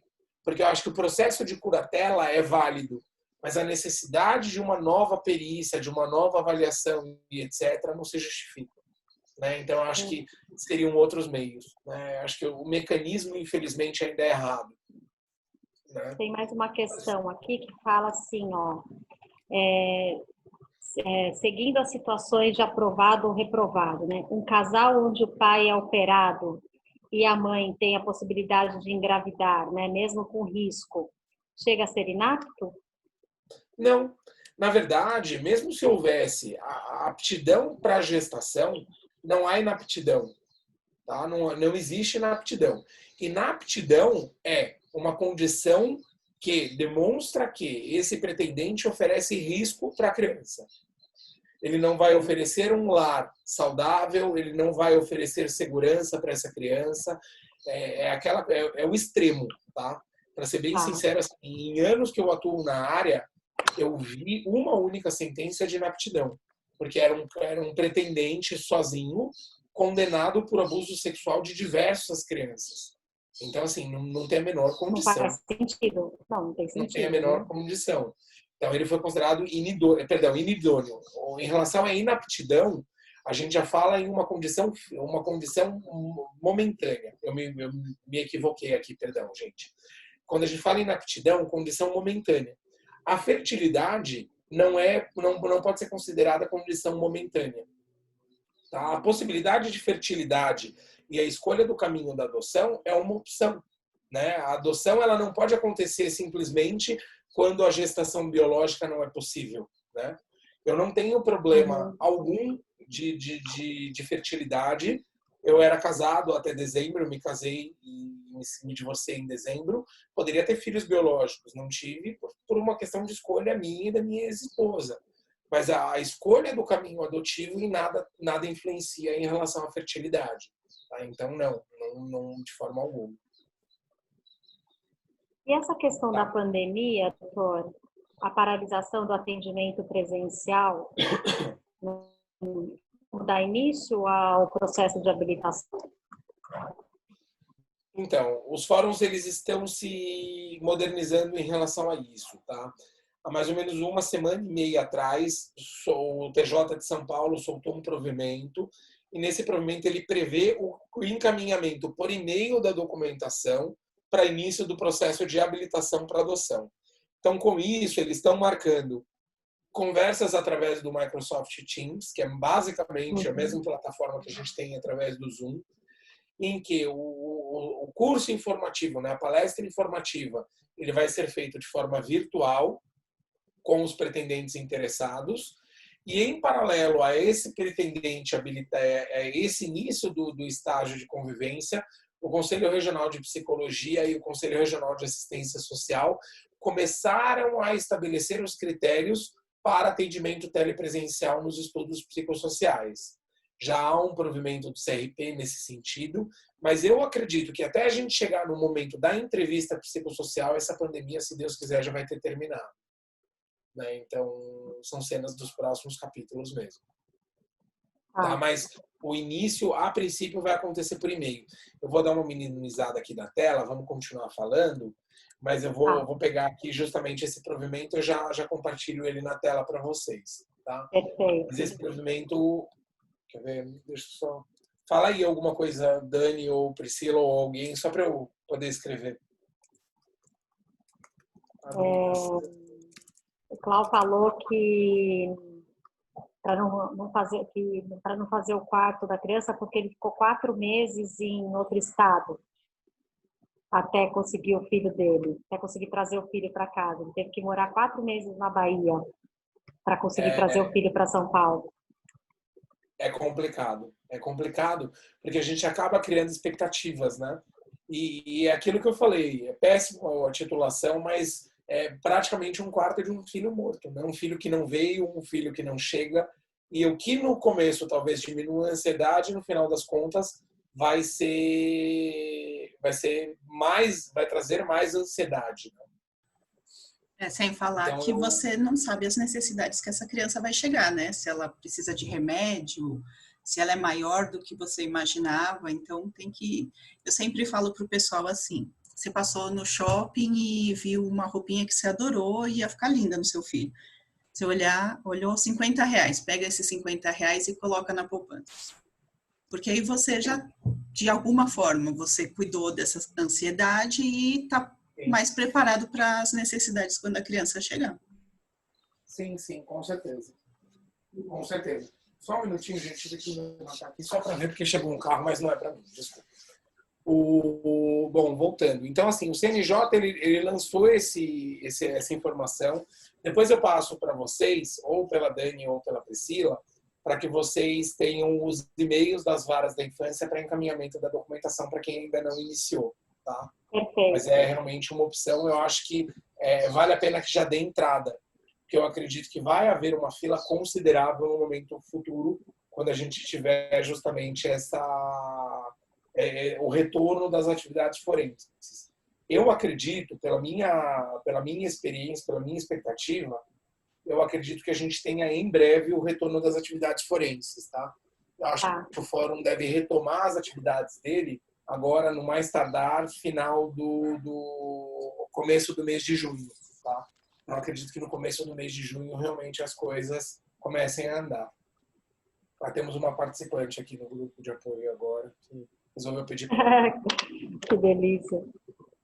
Então, voltando, em relação a justamente essa movimentação, eu acho que é válido e importante que a gente, após a concretização justamente desse processo de habilitação e o início dessa espera, a chegada da criança, a gente acompanhe o final do processo de adoção, tá? É raro, mas eu já vi acontecer em uma oportunidade, uma situação que foi terrível, foi de um sofrimento extremo para os pretendentes, em que eles acreditavam que a criança ela já estava, na verdade, destituída, a criança não estava, era uma situação de condição exclusivamente social, uma questão de patrimônio mesmo, a criança era a 12ª filha, e depois, misteriosamente, assim, por uma daquelas sortes do destino, os pais biológicos, que tinham perdido os 12 filhos por questão social, ganharam na Mega Sena. E era uma Mega Sena da virada, ainda para ajudar tudo. Então, o que era uma condição social deixou de existir. E o processo de adoção não havia sido concretizado. Né? Então, acompanhem, entendam o processo, vejam se há risco, procurem orientações. Depois eu até vou deixar todos os meus contatos. Não é nem por uma questão de interesse financeiro ou patrimonial, né? Eu nunca cobrei para dar uma opinião em relação ao processo, mas acho que vale a pena vocês entenderem se há segurança aí ou se há realmente a necessidade de um acompanhamento técnico dentro desses processos, tá? Essa é a melhor dica que eu posso dar. E aí depois é só curtir a filharada, se preparar porque a adolescência vem, e aí a gente já não curte mais tanto, né? Mas curte, na verdade, de outra forma, né? Mas que fase difícil, hein? Não, curte, mas é uma fase difícil, hein? Misericórdia. Nem me fala, Dani. Assim, eu passei, semana passada, até a gente chegou a conversar, minha filha passou por uma cirurgia cardíaca. A gente olha, meu Deus do céu, pelo amor de Deus. E ainda eu tive a ideia brilhante de acompanhar o procedimento cirúrgico em sala. Então, eu acompanhei dentro da sala, no centro cirúrgico, e ela teve... Óbvio, esperado, segundo o que o cardiologista me disse, mas durante o procedimento ela teve 2 paradas. Então você imagina o desespero. Eu saí de lá assim, sem sentir minhas pernas. Entendeu? Eu nunca mais na minha vida entro no centro cirúrgico se eu não for o paciente. Entendeu? Ainda bem que eu não sou médico e que eu nunca quis ser médico. Mas pronto. Desabafei. Precisava contar isso para alguém. Eu estava com isso guardado, estou usando aqui o grupo para isso. Mas é isso, assim, gente. Eu acho que do processo de adoção em si é isso. A gente tem avançado bastante no entendimento e tentado modernizar bastante o processo. A nossa preocupação é justamente que esse processo aconteça de forma mais saudável e plena possível, tá? Eu acho que a gente tem modernizado o entendimento, as perspectivas. Até peço desculpas, talvez, pelo começo da minha fala, quando eu comecei falando justamente da situação das crianças. Eu não quero trazer para vocês a imagem que o meu objetivo é que vocês mudem o perfil, tá? Mas é importante que a gente entenda.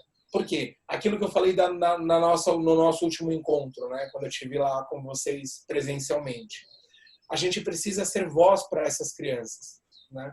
Essas crianças, elas esperam e elas vão completar 18 anos e elas vão continuar em acolhimento institucional sem perspectiva nenhuma, sem chance nenhuma, sem expectativa nenhuma, né? Então, se a gente tem a possibilidade de ser voz para essas crianças, que a gente seja, né? Que a gente tenha condições de possibilitar, no mínimo, um melhor... Desculpa, gente, eu vou tirar, mas ela vai voltar. Ela tem vontade própria. Eu acho que assim a gente ser voz, né? Nós, enquanto grupo de apoio à adoção, sermos voz para essas crianças é extremamente importante. Eu vou me permitir um desabafo de um processo que eu passei por essa semana, de um processo que era uma entrega direta, não é o caminho mais seguro para adoção, mas que a gente sabe que acontece, em que uma criança de 2 anos, já há 2 anos com a família, tinha sido determinado acolhimento institucional. Nós revertemos essa decisão no habeas corpus em Brasília e em um julgamento que o próprio STJ reconheceu que havia uma certa ilegalidade, que não havia sido dada publicidade, havia sido denegada a ordem. Então a ordem de busca e apreensão voltou e essa criança foi acolhida institucionalmente no SUSCO. O juiz, é um juiz do interior de São Paulo, ele foi intimado, ele tomou ciência da decisão da STJ, não tinha nem o voto ainda redigido. Em 20 minutos ele determinou o acolhimento e o acolhimento dessa criança aconteceu 20 minutos depois da decisão em Brasília. E essa criança, ela foi para acolhimento institucional. Nós revertemos essa decisão, essa criança ela voltou para o casal que mantinha a guarda dela. E o acolhimento, o serviço de acolhimento fez um relatório dizendo que durante esses 6 dias essa criança se recusava a se alimentar, um bebê de 2 anos. Que a única forma dele se alimentar é quando exausto, depois do dia inteiro chorando, ele adormecia. Então ele mamava dormindo. Então, assim, e mesmo assim, mesmo diante dessa informação, o Ministério Público e o juiz insistem no acolhimento institucional dessa criança, né?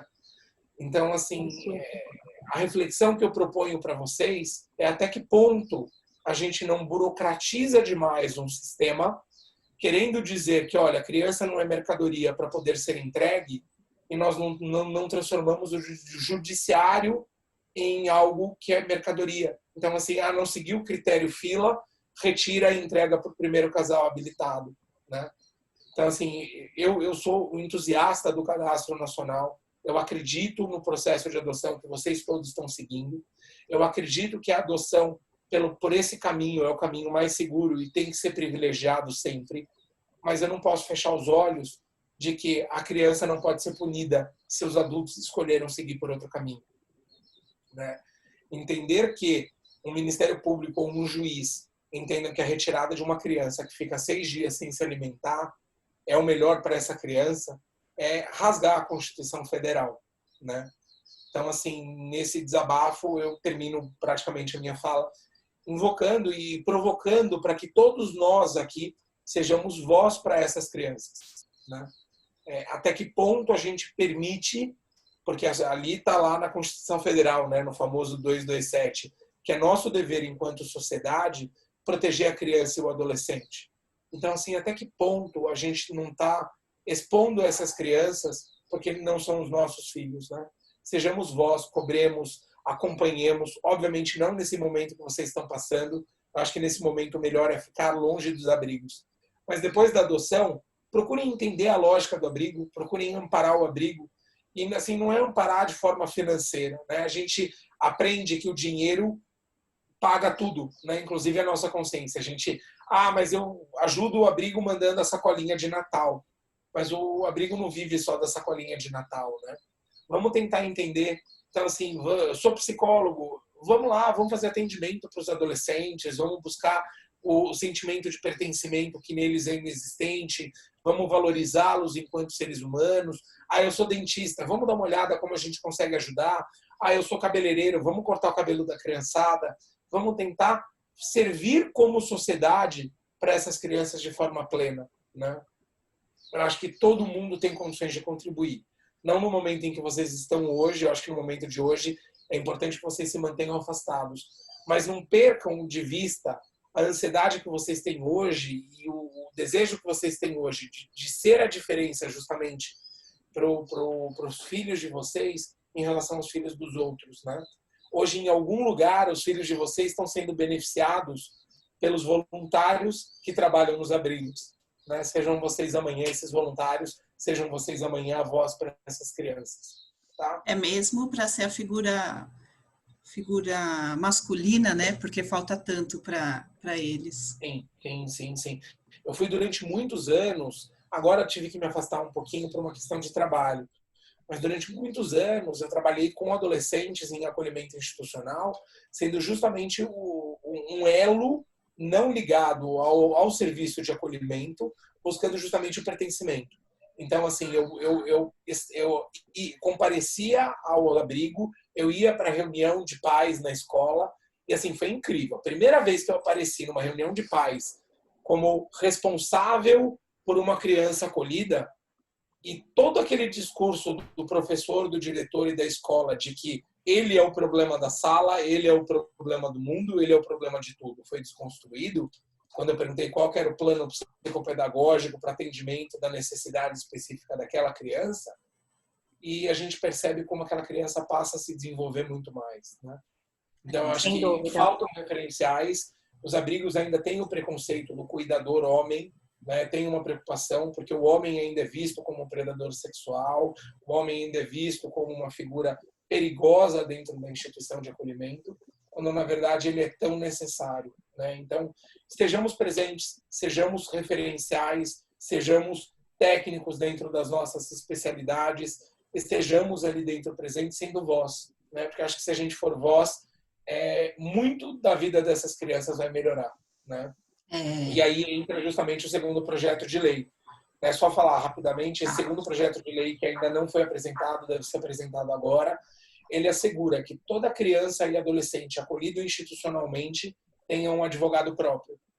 Então, assim, vai ter o Ministério Público exercendo a sua função. Todo mundo acha que o Ministério Público é o advogado da criança. O Ministério Público não é o advogado da criança. O Ministério Público, ele opina e ele age em nome próprio em favor do direito da criança. A criança acolhida institucionalmente vai ter um advogado. Então, com isso, a gente vai assegurar que a criança não fique mais no acolhimento por tempo maior do que o necessário. Se for o entendimento pela destituição, que se trabalhe a destituição de imediato.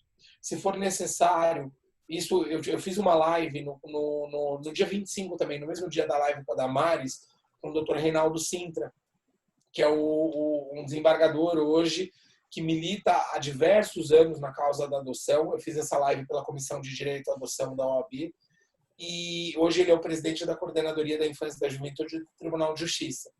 E do ponto de vista institucional do tribunal, o que ele colocou é que a maior dificuldade é que muitas das vezes, se ele precisa de um laudo psiquiátrico, demora 5 meses para que a prefeitura faça que esse laudo, né, providencie esse profissional para laudar. E aí surge justamente a discussão de como a participação de um advogado poderia fazer a diferença dentro desse processo, né? Então, a partir do momento em que eu tenho um advogado ali dentro, a prefeitura não vai disponibilizar ação civil pública contra a prefeitura, mandado de segurança, garantir atendimento médico imediato, assegurar que essa criança seja respeitada nos seus direitos, né? Então, acho que são questões fundamentais, são questões essenciais que a participação desse advogado pode certamente vai contribuir bastante, né? Duas coisas que eu queria falar.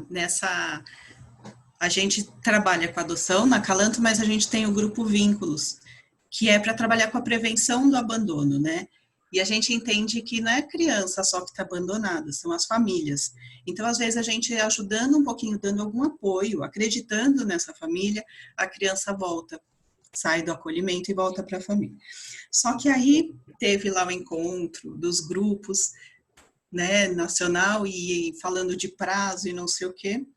Na terça-feira, o pessoal que trabalha no Vínculos, eu, Dani, se você puder, a gente vai se reunir com o doutor Yuri, com a doutora Daniela, os 2 promotores da Vara da Lapa, a Marisa, a chefe do setor técnico, e a gente vai ter uma conversa para ver como a gente pode melhorar para que esse processo de destituição ou não aconteça de uma forma mais rápida e mais certa, né? Como que busca essa família extensa. Então, a gente vai sentar e vai conversar na terça para ver o que a gente pode fazer, o que a gente pode pedir para ter essa troca e as coisas para as crianças acontecerem de uma melhor forma. Sabe qual é a maior angústia, doutor? Desculpa, só complementando a fala da Priscila, para o senhor responder. A maior angústia é que, por exemplo, um bebê, às vezes ele não é entregue, mas ele é retirado dessa família, bebê. E fica lá o Ministério Público achando que a criança tem direito e procura isso e procura aquilo. Essa criança faz 2, 3, 4, 5 anos no abrigo. E ela teria uma chance de 99% de ser encaminhada para uma família adotiva muito rapidamente. Se fosse rápido, estaria dentro do perfil pretendido, sim, né? Sim. E aí essa criança fica 5 anos no abrigo, e com 5 anos, o percentual de famílias que poderiam acolher é muito inferior. Então, sem dúvida. E até complemento, com o meu próprio caso, se os meus filhos tivessem ido para o abrigo e eu não tivesse pleiteado a adoção deles de imediato, a destituição do poder familiar dos meus filhos teria saído com 16 anos. Minha filha mais velha com 16 anos. Entendeu? Não tenho dúvida, eu acho que a gente precisa encontrar mecanismos, mas também tomando muito cuidado para que o Ministério Público não destitua a toque de caixa. A destituição ela deve acontecer quando recomendada. Né? Eu acho que aí tem que ter um critério, doutor, porque eu não percebo que tem um critério. Então, eu existem, assim, só que os critérios eles são de cada vara. Cada vara tem um critério diferente. Cada vara às tem um vezes critério eles querem buscar uma família extensa, mas essa família extensa não tem nem ideia, não tem conhecimento da existência dessa criança. E outras pessoas que gostariam de ficar com essa criança, poderiam ficar com essa criança, e eles estão lá, e a criança está num abrigo, é um triângulo, a criança está no abrigo, tem família que quer ficar com essa criança, e o Ministério Público está procurando a família extensa que nem sabe dessa criança. Então, esse critério, para mim, deveria ser invalidado. Sim, com certeza. Eu acho que, assim, a única preocupação que eu tenho no acelerar o processo de destituição é que a destituição aconteça em casos que ela não é recomendada. Tá? E isso corremos esse risco, né? Sempre tem esse risco, né? E infelizmente, a gente visualiza e eu vejo isso muitas vezes. Famílias que não deveriam ter sido destituídas, mas sim amparadas pelo Estado e reestruturadas. A vara, principalmente a Vara da Lapa, fala que é muito difícil eles não cuidarem, mas tomarem conta do jeito que a gente propõe das famílias, né? A gente tem encontro mensal, a gente por semana está em contato, sempre tem as orientadoras de cada família. Então, isso que a gente busca é articular toda a rede, a gente fala com o serviço de acolhimento, com o conselho tutelar, para tentar resolver esses casos da melhor forma, né? Munir a vara para que ela tome a melhor decisão. Mas é muito difícil, né? É muito difícil, mas eu acho que aí eles acabam colocando o setor técnico que mais deveria trabalhar de lado. Porque quem tem que definir isso é quem está na ponta, no atendimento da criança. Então, assim, o setor técnico que deveria se manifestar sobre justamente esse encaminhamento para a destituição ou para a reintegração é o setor técnico das instituições de acolhimento.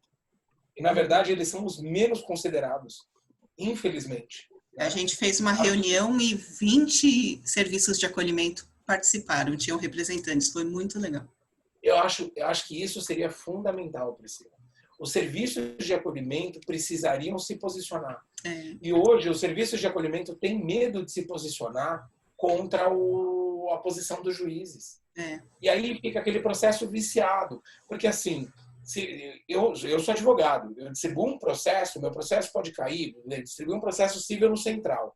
Meu processo pode cair com qualquer um dos 88 juízes cíveis do central. Só que se for uma vara da infância, é sempre o mesmo juiz e o mesmo promotor. Então é natural que eles comecem a trabalhar juntos. Só que o promotor não necessariamente tem que concordar com o juiz e o juiz não necessariamente tem que concordar com o promotor. Só que me fala, quantas vezes você viu juiz e promotor discordando? Não vi. Porque eles trabalham juntos. E daí o que era a ótica, que deveria ser a ótica do processo, não existe. Né? O que deveria ser a ótica do melhor interesse do menor, cada um agindo como ator dentro do seu cenário, vira um cenário de um único ator. Porque o setor técnico vai fazer o relatório do jeito que o juiz quer. O juiz vai fazer o relatório, o promotor vai se manifestar do jeito que o juiz quer e que ele combinou com o juiz. E, na verdade, o que a gente tem é uma encenação de um processo que é extremamente prejudicial. Extremamente prejudicial. Por isso que a colocação de um advogado representando a criança elimina essa possibilidade. Por isso que a colocação do setor técnico do abrigo com autonomia traz outra situação, porque assim é simples. Nesse meu processo de interior que eu comentei com vocês, o acolhimento institucional teve coragem de fazer um relatório dizendo para o juiz, pela sua determinação de acolhimento, essa criança permaneceu durante 6 dias sem se alimentar. Só que assim, me desculpa, quantos técnicos de acolhimento teriam coragem de fazer isso? E nesse caso aconteceu porque o acolhimento não tem medo, porque ele é o único serviço de acolhimento do município. Né?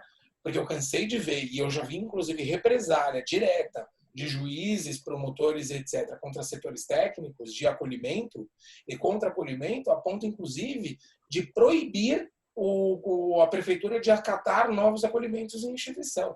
E nisso eu estou falando de instituições aqui de São Paulo, capital, com mais de 80 anos de serviço.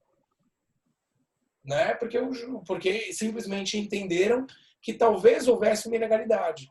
E o acolhimento fechou. Um acolhimento com 80 anos de serviço. Né? Então, a gente precisa eliminar de dentro do processo de vara da infância e da juventude a carta marcada. Né? O processo combinado. O processo não pode ser combinado. Né? O pretendente tem direito ao advogado, a criança tem direito ao advogado, o acolhimento tem direito ao suporte técnico de um advogado. É importante que a gente entenda isso de uma vez por todas, sabe? Porque senão a gente só mantém a criança ali dentro enquanto o processo ainda corre com os recursos naturais. Mas já está decidido desde o dia que aquela criança entrou no abrigo o que aconteceria com ela. E não é o caminho certo. Né? Não é o melhor caminho. Tem uma família aqui que está perguntando assim, ó, nosso processo está no setor de psicologia e social, desde o início do mês. É possível que essa entrevista seja realizada por videoconferência? Eles estão esperando. Pelo CRP, sim, mas eu acredito que, como a previsão de reabertura do fórum é para a primeira semana de junho, eu acredito de julho, que... né? De julho, né? De julho. Eu acredito que não. Tá? Eu acredito que eles não vão fazer telepresencial. Tá? Eu vi que o José Maria mandou o link do projeto Adotar do TJ, justamente para início do processo de adoção. Tá? Então tá aí no chat o link que eu falei que depois ia enviar. Obrigado, José Maria, ajudou bastante. Né? E a família extensa tem algum grau de parentesco limite? Por exemplo, nesse caso que eu comentei contigo, isso. Eles eram por exemplo, amigos.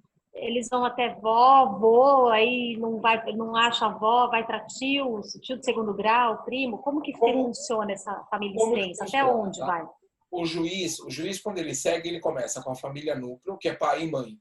Daí ele vai para a família extensa. A família extensa ele vai buscar família extensa próxima. O que seria família extensa próxima?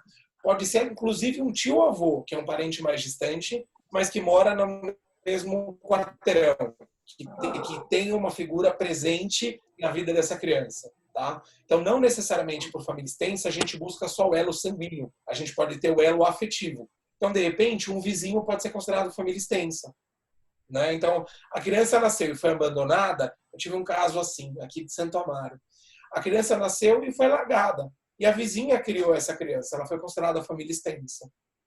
Padrinhos de batismo são considerados família extensa. E por aí vai. Então, é realmente algo a se pontuar mesmo em cada processo. Eu acredito que o melhor cenário para que o processo tenha transparência e aconteça de maneira rápida o suficiente, de acordo com a peculiaridade de cada processo, sem o risco de uma destituição ou uma entrega para adoção, ou mesmo uma devolução, uma reintegração dessa criança, antes do prazo ou antes de uma situação consolidada, seria justamente a colocação desses novos atores. É o técnico do abrigo presencialmente, é o advogado representando o interesse da criança, é a legitimação do direito da criança como atora e principal titular do direito a ser perseguido. Porque ao mesmo tempo que a gente fala, né, como eu falei no começo, que a criança é a principal titular do direito, do outro lado, eu tenho a situação diversa, porque no processo ela é colocada como objeto. Ela não tem fala, né? Então, dar a voz para essa criança, para mim, eu acho que é algo essencial. Antes da gente pensar em qualquer outra movimentação em relação à legislação, a gente tem que dar voz para essa criança. Quando o senhor comentou por isso a gente não está querendo fazer nenhuma apologia, né? Quando fala lá do perfil, a gente sempre tem essa fala mesmo na Calanto. Quando a gente fala para colocar no perfil se aceita ou não crianças com doenças tratáveis, crianças em grupos de irmãos, essas que são mais de difícil encaminhamento mesmo, a gente sempre frisa essa questão que a gente não está fazendo nenhuma apologia de vamos adotar criança especial, de vamos adotar um monte de irmão. Não, é só a gente posicionar que realmente a realidade é favorável a esse tipo de situação, né? E esclarecer mesmo, porque a pessoa quando vai com consciência e com essas dúvidas tiradas, ela já tem uma amplitude maior para ela se posicionar, até para preencher o xizinho lá do perfil, né? Sim. Eu estou virando aqui um pouquinho porque eu acabei de ver que meu rosto não está nem aparecendo mais. Né? O sol está me atrapalhando aqui um pouquinho, para eu ficar um pouquinho de lado. Está se bronzeando durante a reunião. Estou me bronzeando aqui na minha maravilhosa sacada. Então, gente, mas é isso, assim. De coração, concordo perfeitamente, Daniela. Eu acho que a principal preocupação que a gente precisa ter é entender até onde a gente tem condições de seguir de forma tranquila em relação à mudança de perfil. Né? Ela não pode acontecer de forma abrupta, sendo que não há uma preparação ou uma abertura para isso. Né? O tempo de fila tem que ser a última preocupação numa alteração de perfil. Né? De olho fechado. Sim, a gente tem que estar confortável com a realidade que a gente vai vivenciar mesmo, né?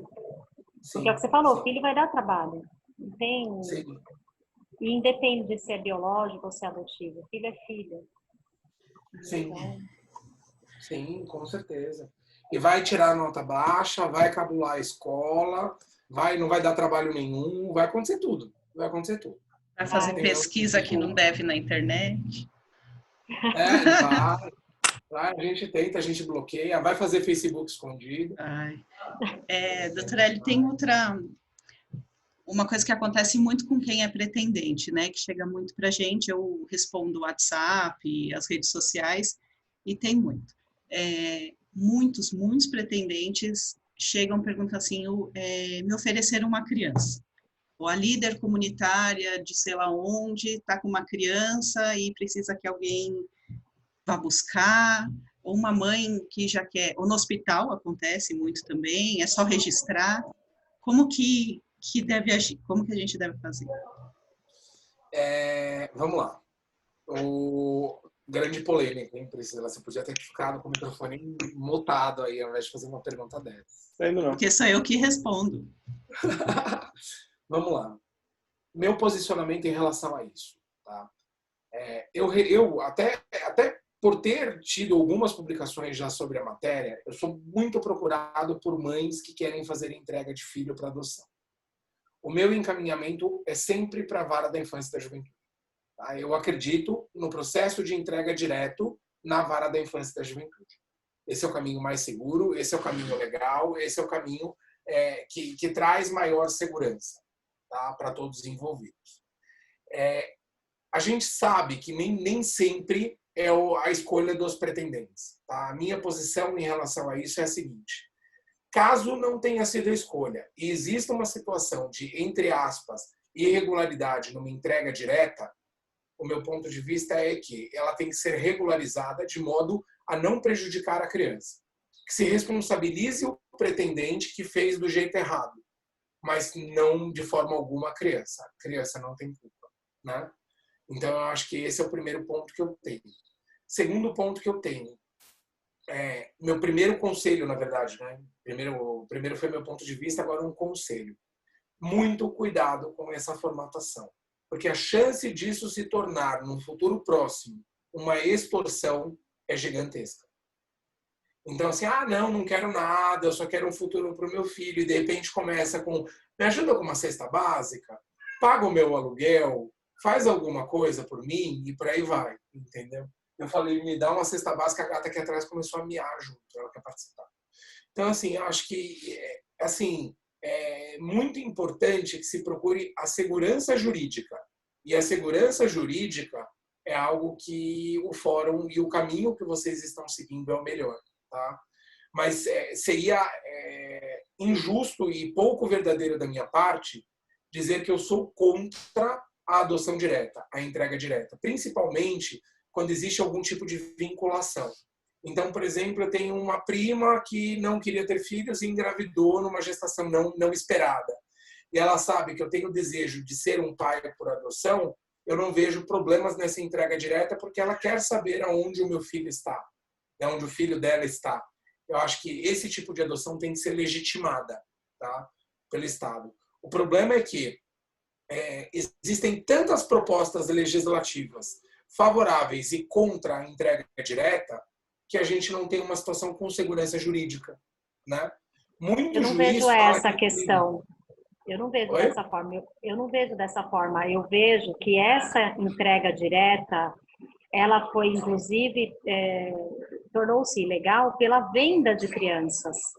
Então, a venda é ilegal, mas cabe ao Judiciário, ao Ministério Público, comprovar a venda. Nem sempre essa venda acontece. Nem sempre essa venda acontece. A Tina é a psicóloga, né? A responsável técnica do GAASP. Da Lapa, né? Não. Ela é psicóloga do GAASP. Ela é responsável técnica do GAASP. Ela trabalha na Anchan. Tá. É que esse nome não me era estranho. Mas eu confundi com outra Tina.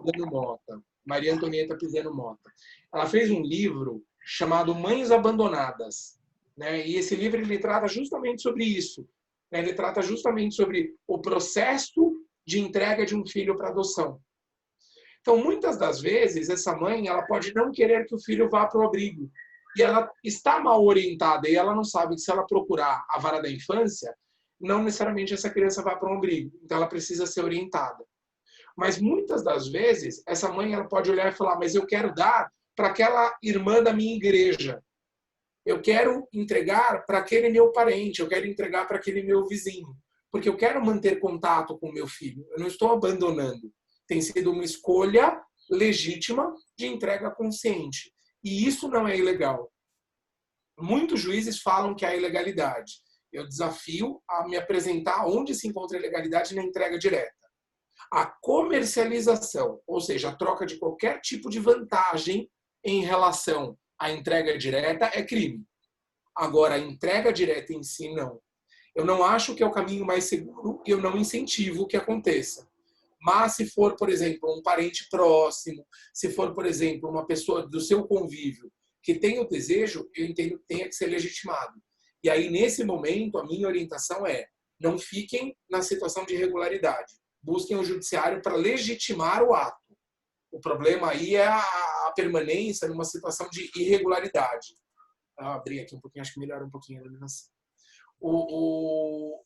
A legitimidade do ato ela vem a partir do momento em que ele é regularizado perante a vara da infância. Então, no meu entender, eu acho que precisa ser regulamentado de uma forma ou outra. Isso até hoje não foi regulamentado. Em nenhum lugar diz que pode, em nenhum lugar diz que não pode. O que é dito é, entregar filho mediante paga ou recompensa é crime. Isso é crime. Da mesma forma que dar parto alheio como próprio é crime, que é a adoção à brasileira. A entrega direta não é a adoção à brasileira. A entrega direta é a escolha para a entrega de uma criança para um pretendente específico. Sim, você falou em 3 situações diferentes. Sim, né? sim. São 3 situações que são... Mas, sem dúvida nenhuma, e não entendam nessa minha fala, um incentivo para que se procurem mães grávidas. Tá? Eu acho que a legitimidade disso vem a partir do momento em que, por exemplo, seja alguém que já é do seu convívio, não alguém que você conheceu grávida e que decidiu que quer te entregar aquela criança. Ou alguém que te procurou, né? E falou que tem uma criança. Eu sempre falo, né? Existe um risco enorme, então e quando é nessa troca, comercialização, para nunca fazer. Mas também falo que é nossa responsabilidade como sociedade orientar essa mãe que às vezes não sabe o que fazer. Então, tem que ir na vara, é protegido por lei essa entrega, né? Se quiser, vai junto, mas nada garante que essa criança fique com você. Em 2 semanas, 5 mulheres procuraram a Acalanto para doar a criança, o bebê. É complicado. É complicado. Você sabe qual é o maior medo dessas famílias? Fala assim, poxa, mas eu quero entregar meu filho, só que eu não quero que meu filho fique num abrigo eternamente. Eu quero entregar meu filho para o meu filho ir para uma família.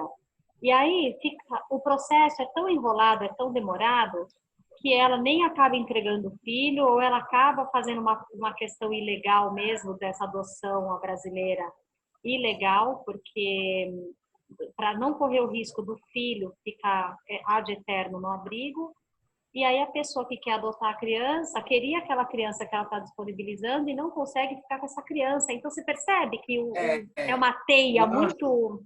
Eu acho, e assim, de novo dando palpite, né? Porque é fácil quando a gente está representando um único lado dentro da história.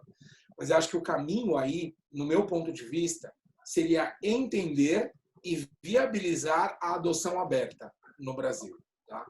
Porque muitas das vezes, e o que eu percebo na angústia dos pretendentes, das genitoras que me procuram, gestantes, mas eu quero saber aonde o meu filho estará.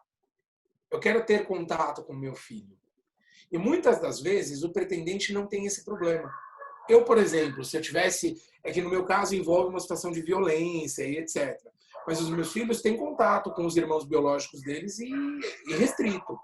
São amigos do Facebook e convivem, e em momento algum eu pensaria em fazer de forma diferente. A existência dessa família biológica não me afeta enquanto família adotiva, né? Então, assim, eu acho que a possibilidade de você construir dentro do Cadastro Nacional pretendentes que estejam disponíveis a adotar crianças de forma aberta, em que a família adotiva teria contato e permitiria o contato desse filho adotivo com as outras crianças, que é um pouco mais próximo do modelo americano, seria uma possibilidade que evitaria essa angústia. Porque a mãe, ela fala assim, legal, eu vou entregar, mas quem me garante que não vai para o abrigo? Quem me garante que vai para uma família boa? Quem me garante que o juiz não vai esconder essa criança e não vai vender órgão? Eu já ouvi isso. Entendeu? Então, assim, a possibilidade de você fazer a adoção aberta é algo legítimo, né? Porque essas mães, principalmente essas que eu vejo que procuram pela internet, etc, o que elas querem é poder acompanhar o crescimento dos filhos. Não necessariamente buscam uma situação financeira. Existem muitas genitoras charlatãs. Existe, não tenho dúvida, e por isso que eu falo, o perigo está na não regularização dos atos, né?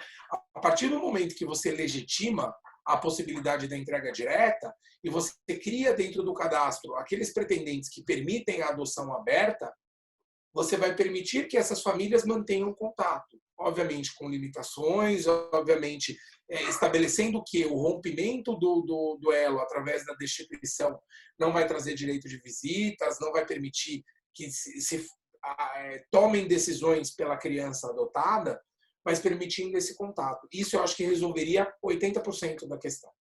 Tá? Mas volto a falar, não aconselho, não acho que é o melhor caminho, não incentivo de forma alguma, e particularmente todos vocês que já iniciaram um processo de habilitação para adoção, eu acho que há um impedimento, inclusive, moral. Vocês já conhecem o trâmite legal, vocês sabem como ele funciona, e vocês sabem que, assim é uma situação que não tem como vocês se darem bem, entre aspas. Porque se vocês pegarem essa criança de forma irregular e mantiverem ela oculta do judiciário, no momento em que vocês forem chamados para adoção, essa criança vai aparecer. Ou vocês vão esconder essa criança e vão fazer outra adoção. Né? Então, assim, são situações terríveis. Vocês vão criar uma cilada para vocês mesmos. Então, não recomendo de forma alguma que vocês sigam por esse caminho. Tá? Então, Mas, assim, insisto na questão do entendimento. Que a ilegalidade é o dar parto alheio como próprio, que é a adoção brasileira, que é o registro fraudulento da adoção, né? O registro fraudulento de nascimento, ocultando a situação de adoção. E o segundo, que é considerado ilegal, é entregar mediante pago ou recompensa. Qualquer coisa fora disso, não existe regulamentação. Então, vai do entendimento de cada juiz, e é isso que não pode acontecer. No meu entender, é isso que traz a insegurança jurídica. É verdade. Sim, porque abre precedentes, né? Sim. Gente, nosso tempo, sempre a gente tem muita coisa para falar com o doutor Hélio, mas já prometeu mais uma vez esse ano. E a gente precisa encerrar. Mas eu costumo pedir para todo mundo abrir a câmera para a gente fazer tipo uma foto, para a gente registrar mais essa reunião, pode ser? Perfeito. Aí todo mundo se arruma. Passa perfume. Vou só fechar minha câmera e meu microfone um segundinho, porque tocaram a campainha só para ver quem é. Só um segundo. Tá bom. Tá bom, vai lá.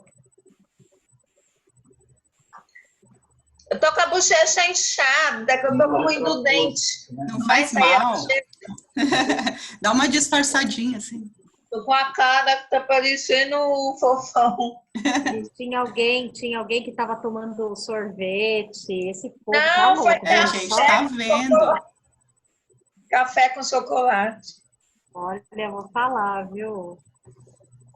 Desculpa, Só gente. porque é virtual, né? Pela primeira vez na vida, em 38 anos que eu moro nessa casa, tocaram a campainha para vender salame e queijo. Delícia! E nem vai dar para comprar agora, porque tá na reunião. Tirou a foto? Vou tirar agora. Pode? Olha, amor. Tirei. João, olha lá o povo. Ai, que legal. Ai, João, lindo. João sempre aparece. Aquela fala que o senhor falou, doutor, eu adoro contar esse caso, eu conto em toda reunião. Quem já está há muito tempo cansa de ouvir. Mas aquela fala que o senhor falou, não faça o parto da criança, porque você está esperando às vezes uma menina e vem um menino. Exato. Aí você tá pintando o quarto de rosa, chega a criança e fala, eu odeio rosa. Então, tem uma pessoa aqui no grupo que estava esperando a Duda e chegou o João. É verdade. Sorte minha que meu marido não deixou fazer o quarto, porque ele ia fazer o quarto. E graças a Deus que veio o João. Graças a Deus. Olha como é lindo, gente. Mostra o João aí. Mostra o João. João teve pressa. E aí, seu João? Tchau. Ele faz aniversário no mesmo dia que eu, viu, gente? É verdade. É um dia lindo. Dia lindo. 13 de agosto. Não deda. Desculpa. Então, agradecer a todo mundo, né? Principalmente o doutor Hélio. É um prazer estar com vocês. Vamos combinar. Eu acho que seria fantástico a gente fazer uma live, um bate-papo mesmo, sobre o cadastro. abrir Então, vamos realmente fazer. perguntas, etc. Acho que seria legal, até talvez, Priscila, a gente dividir essas falas. Então, o que é um problema psicológico leve, e até para a gente conseguir ir trabalhando também a parte técnica e a parte jurídica junto. Ah, legal. Sabe o que eu Tá, acho que para a mim gente tá poderia certo. fazer? A gente poderia fazer assim, ó, a gente dá um prazo de 2 meses. Então, por exemplo, julho não, agosto talvez, porque daí a gente teria um tempo de todas as famílias escreverem suas dúvidas e nos mandar. Aí a gente Legal. entra em contato com o senhor, a gente envia essas dúvidas e o senhor separa lá por categoria, né? De, sei lá, de perfil Legal. de doença tratável, de grupo de irmão, disso, entendeu? O senhor separa pela parte do processo. Legal. Eu super topo. Eu devo ir, eu talvez me mude para Brasília, né? Mas daí até aí a gente está online ou a gente dá um jeito, eu venho para São Paulo se a gente já tiver encontro presencial. Mas eu vou levantar essas informações com o CNJ.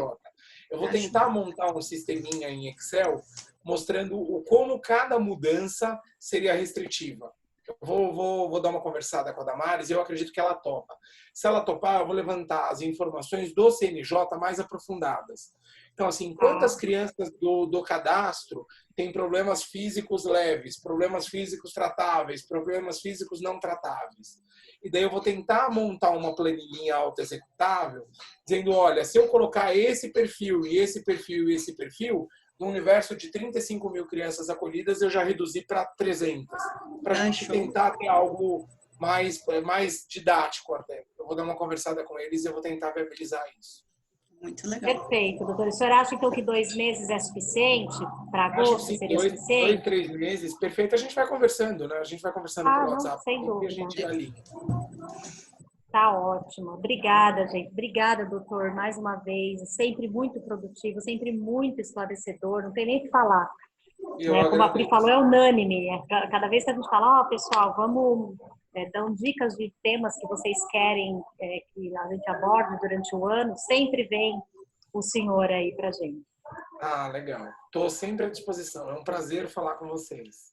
Que legal. Obrigada. Obrigadão. Tá bom? Tá bom. Obrigada. Obrigada, Tchau, gente. gente. Obrigada a todos os Tchau, tchau. participantes, tá bom? Um Tchau, tchau. beijo. Até mais. Tchau. Tchau. Aqui? Não, obrigado. Aqui? Não, tudo bem. Para ver se tem mais quem teste. Aqui é para sair? O exit? Não, deixar aqui embaixo. Embaixo, não.